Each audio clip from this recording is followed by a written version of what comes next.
Welcome back to the channel. I have a new video series for you. These are going to be called Tank Bites. And the point of them is taking tanks that don't have a lot of info on them because either they were blueprint tanks or they were just used as test mules, and so there's just not a lot of information on them.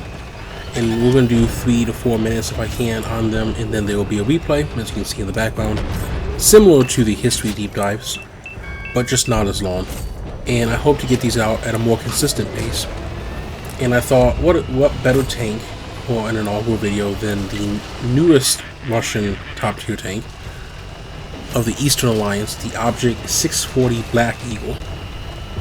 The Object 640 was supposed to be a next generation main battle tank, so it was actually not a further progression of the T80 series. They did use a T80U hull that they lengthened for the whole of the tank, but it was not meant to be a further evolution of the T80. It was meant to be an entirely new generation of tank.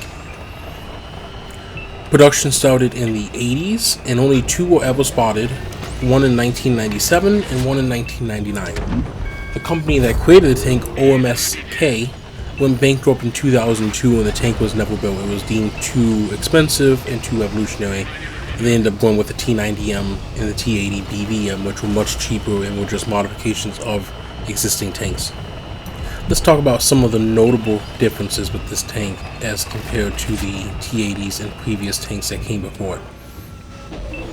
The first thing was the driver had fuel on the left and right side beside him, but to protect him he had big steel panels so that if it caught fire he would have time to get out. That was to help recruit survivability and was not something you'd see on older Russian tanks.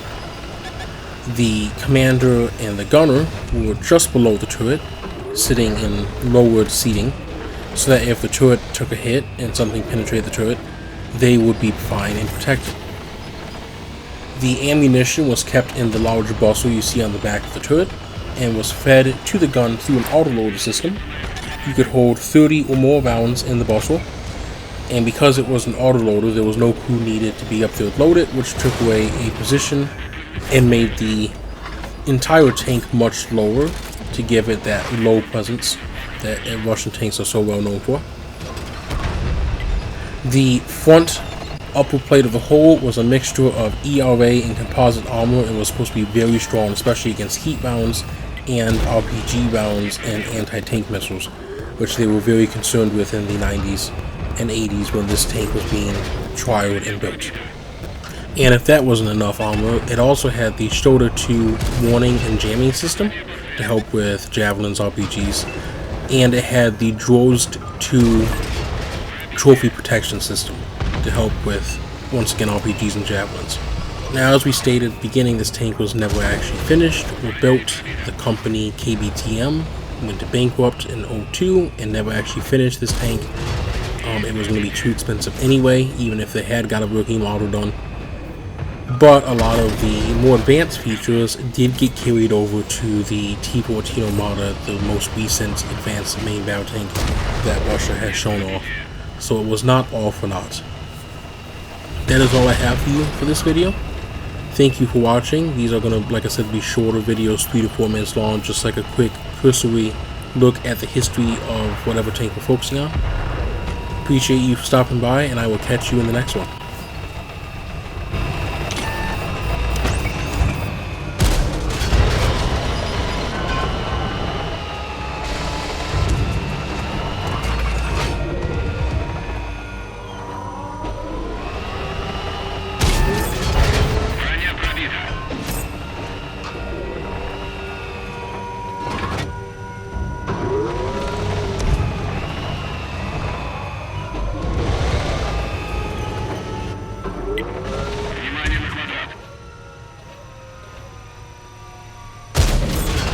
Пробитие.